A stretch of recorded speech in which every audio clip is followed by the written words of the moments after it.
Welcome back to another episode of City Sessions at DAAP. I'm your host, Delfina Lassalle, a Master of Design student here at DAAP, and also an international student myself.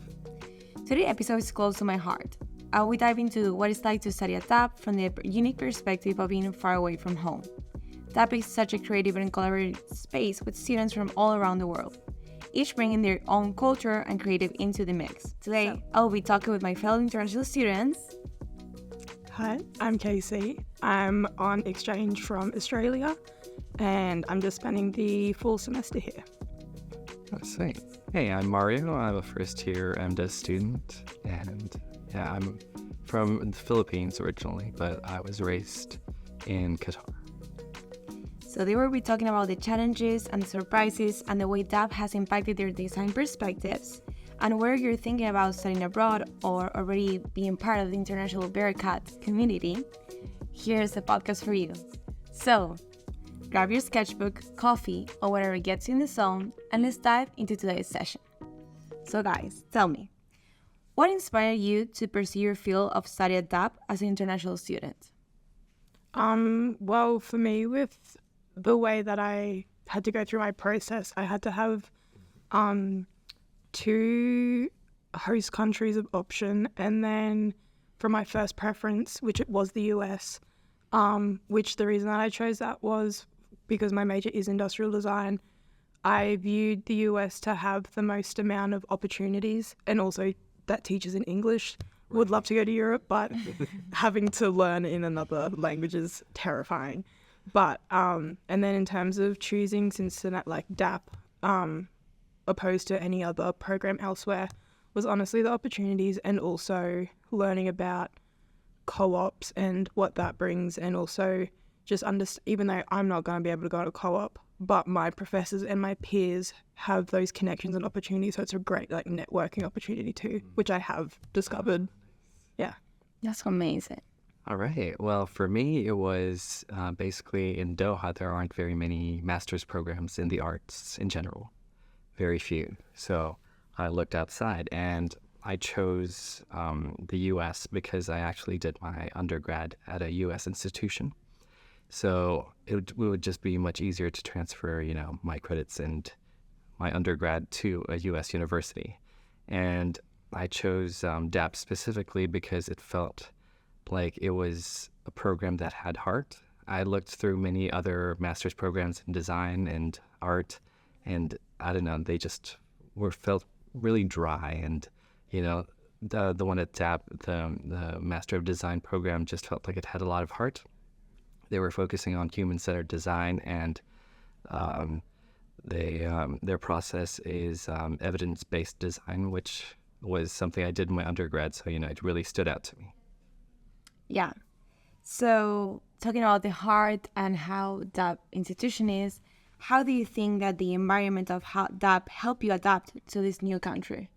I think it was honestly shocking, in a comforting way on my first day, where obviously very nervous because I was aware, like being a fourth year student and slotting into a fourth year classes and stuff like that. Mm-hmm.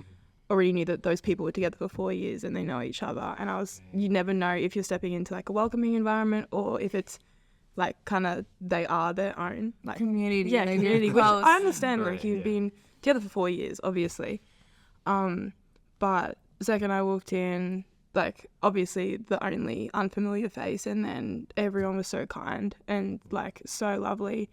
My peers, like professors, have all been so incredible, honestly, and like very understanding that I am an international student, and like having the first few weeks here adjusting to the time zone, and then like little things that you don't even really think about, they understand that. And also having professors that are international themselves, I think also really helped that aspect too.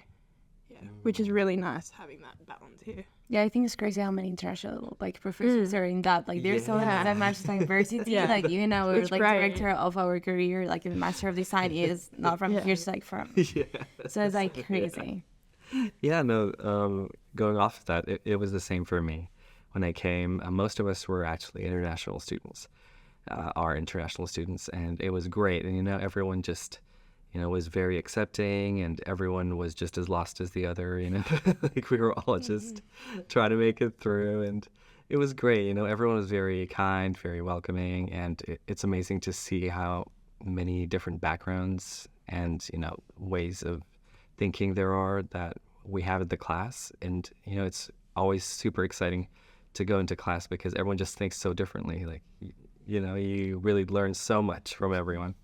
And yeah, same with the professors. Like, Delfina was saying about, and we had this discussion once where we were talking about, how lost we are and, how it's really scary. But then, Hiko said some really comforting and really real words to us, She was like, I've been here for 13 years and 10 years. I'm lost here anyway, so you're not going to stop being lost here. She's like, it's not going to get better. We're like, what? Yeah, I know. People that don't know, Mary and I are like classmates, and we just started with Master of Design like 2 months ago. Yeah. And what happened to me is that the first day that I came here, I was like hearing everybody, and I was thinking, everybody knows what they're doing. Like, everybody's so secure about themselves. And you had like all these personal things, like saying, am I speaking good enough? Like, is my language well? Like, am I pronouncing things like, properly? I'm lost. Like, I came here to the Master of Design because I wanted to know what to do in my life, and everybody knows. And then, like, I discovered 2 weeks later that all of us were lost. No matter if you were from the US or you weren't.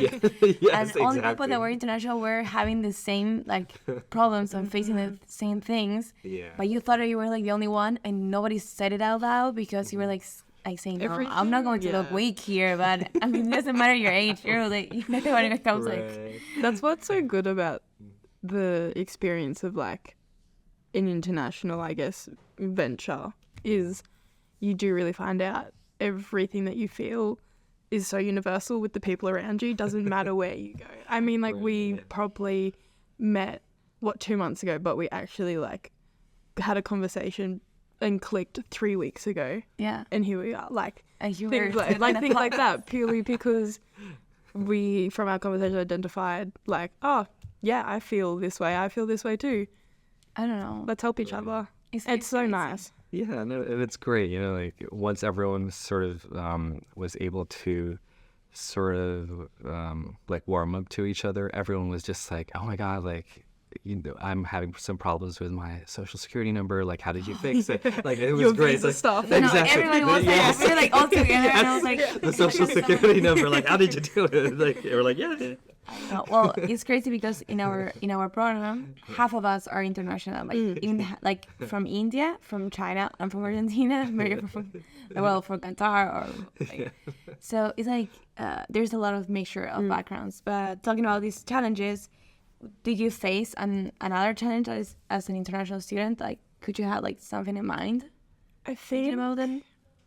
The only thing would be, not only thing, but like the biggest thing would be the differences in like university in Australia and the structure there as opposed to here.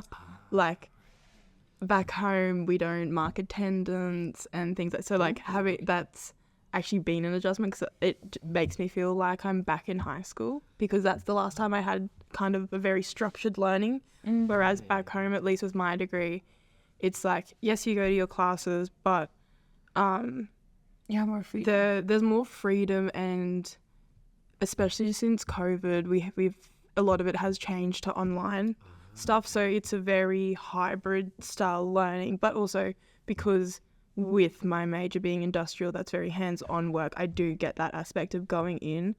And I would say because my campus at home is far smaller in terms of like population, and also I guess population in terms of the design faculty too, so things are more readily available because there are less of us. And I think that's another difference here. Not like a good or bad thing, but it's just sourcing different things is a little bit harder here, would be probably the only thing. Yeah. Right. Well, for me, I guess the sort of like hardest thing for me moving here from Qatar is like the visa process. That was kind of hard coming from Qatar, especially now with what's happening in Gaza. A lot of the visas, are getting rejected. Like there's a high rate of rejection.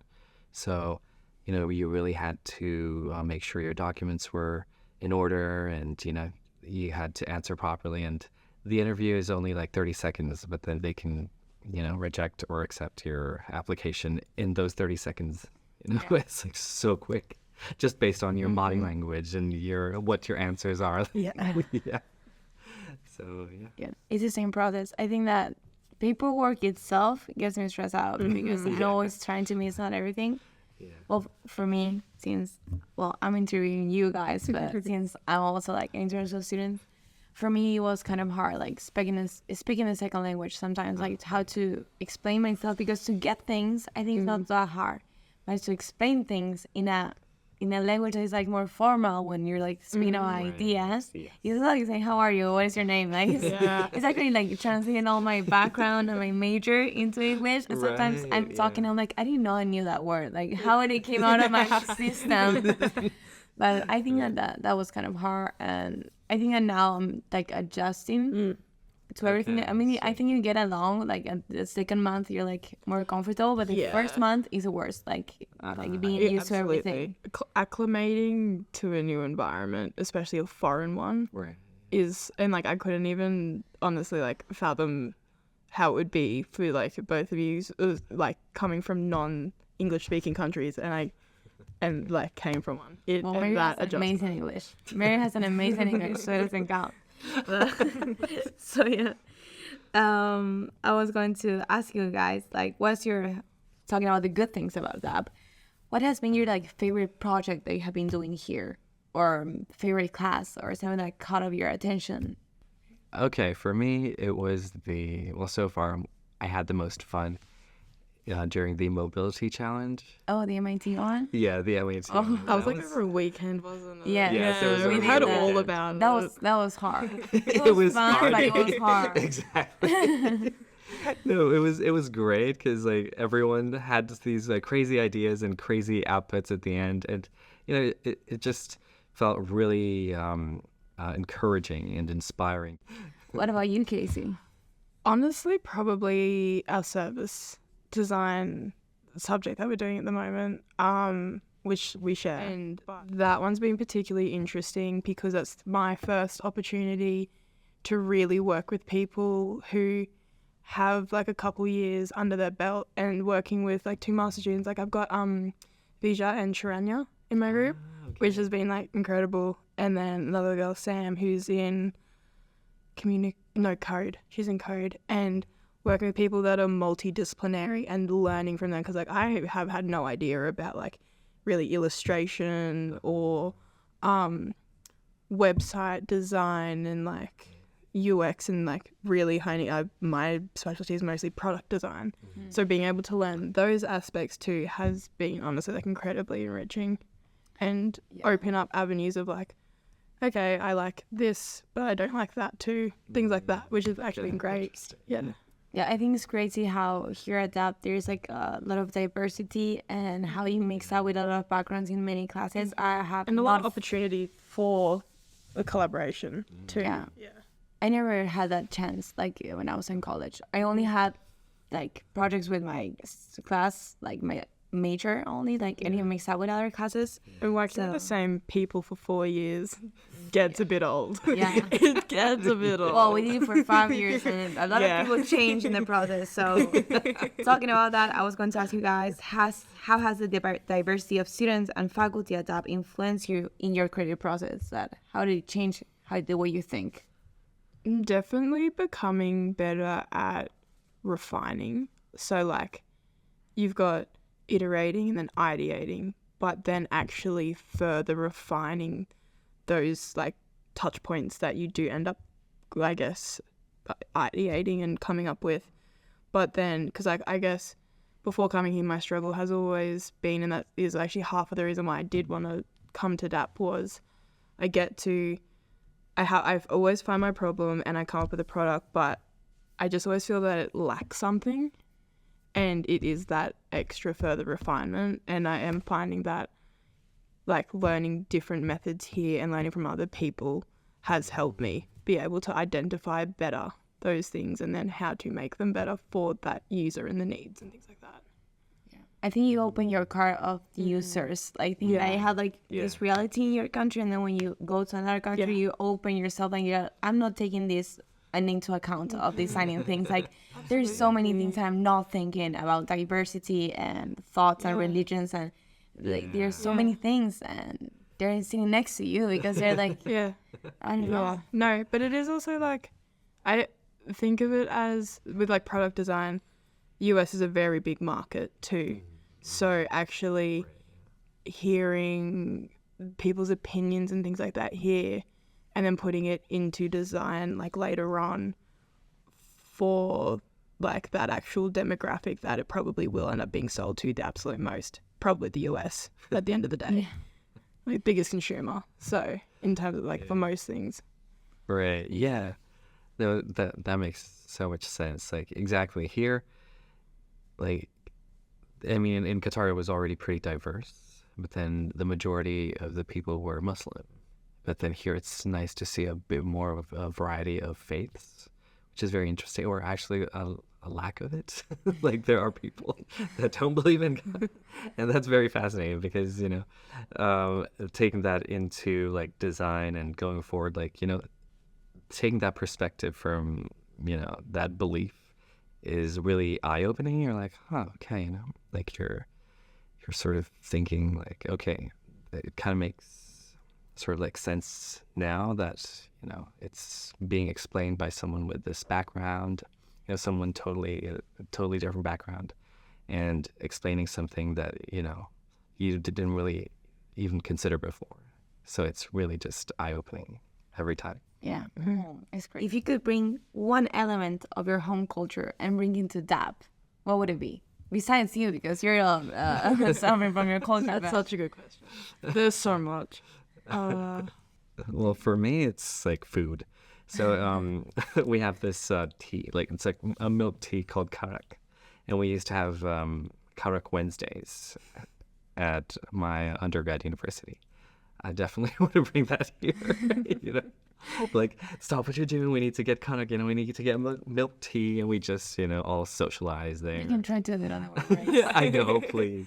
On Wednesday. Now it's becoming cold here at DAAP. Right? Have some, like, something, or like hot cocoa or some ginger tea, something to do, like, one day a week where you just gather and, you know. And space out for a little bit and not talking about like, projects and investigations and research. Over a nice drink, you know? Yeah, I know. It's not realistic, but what... We don't have roles in this podcast. When I used to live on campus, throughout my first, 3 years of studying, there would be a pool, but never really swam. Like, if the sun was out, we would just go and sunbake. So in between classes, it was great. You'd go to class, come back for an hour or 2, lay in the sun, chuck clothes back on, and then just go to your next class. Yeah. It's fantastic. It's so nice. In this case, I think it's going to be a problem to get out to that. Because we're so many students. If you could say anything to any international students, what would you say? Go on an exchange program or go study abroad. I could not recommend it more. It's been an amazing opportunity. And that's what it is. It's an opportunity too. Exactly, yeah. I absolutely do not take it for granted. It has been the most opportunistic thing. And the connections that I have made with not just people here, but I've been fortunate enough with another subject with Laurie Wilson, Fashion and Business, and she has we have had a guest speaker, at least one guest speaker really every single week, if not 2. And they're people from all of these companies and corporations, and it's been so great to hear from them an actual real world roles and things like that. Yeah, I think it's amazing how the networking that DAAP has, even in our classrooms, we also have that every week. We have another person telling us you can do this, you can do that. Yeah. You have so many doors, and you have you can test out so many things, and the co-op programs crazy. Exactly. And our facilities and the spaces for research, Digital Futures, amazing. We were there, and we had a tour. It was just mind-blowing to see the types of research everyone was doing. We're like, wow, this is happening in our backyard. You know, this is here, and it really is a great opportunity. It's, you know, you learn a lot of things about yourself too, like, you know, how you would react to these different situations, and you grow as a person. And I guess that's like the best thing that you can really take away from this. You know, you really grow as a person. It's a different sense of independence too. Right. Because, like, I don't know, I feel like if you guys went through the same thing, but leaving home and moving away from home for, like, your bachelor or undergrad or whatever, but then actually leaving the country and your family and parents or whoever are a phone call away. They're not a drive away or something. Right. That in itself is so, like, it's really weird, one, but it's also very nice in the way of you prove to yourself and show yourself, like, I can do these things. I can move thousands of miles or, like, whatever away from home, but I am doing it because there is a reason for it as well. Yeah. I think you just need to do it. It's really hard, and it's really hard. But, like, I don't know, it's like crazy how you build up your, like, a new life here. Is so the much reward is greater. huge. Yeah. But this new life, I think that's something that I can say to people is that is like the main thing that I have learned is that here you don't have anything pushing you back. Because no one knows. There's no rules. Like, if you dream something, you have the tools to do it. Right. And nobody's going to say your research is not, like, being practical. Like, I have never heard about that. I never heard anyone saying that you cannot do this. Like, you have so many open, like, doors here in the US. And even in DAAP, like, I'm not an industrial designer, but if it was, I would use every lab that there's a lab for exactly one thing, a 3D printing for, I don't know, like, this I went to a wood lab, and then there's like a metal one. I didn't know there was that because I don't build things, because I just take pictures, and if I want to build something, there's like, no, there's anything stopping you. So yeah, well, thank you guys for joining me here in the studio sessions at DAAP. And thank you for sharing your experiences and opening yourself to everyone to hear. And for everyone hearing us, wait for the next episode. Come to DAAP. Yes, come to DAAP.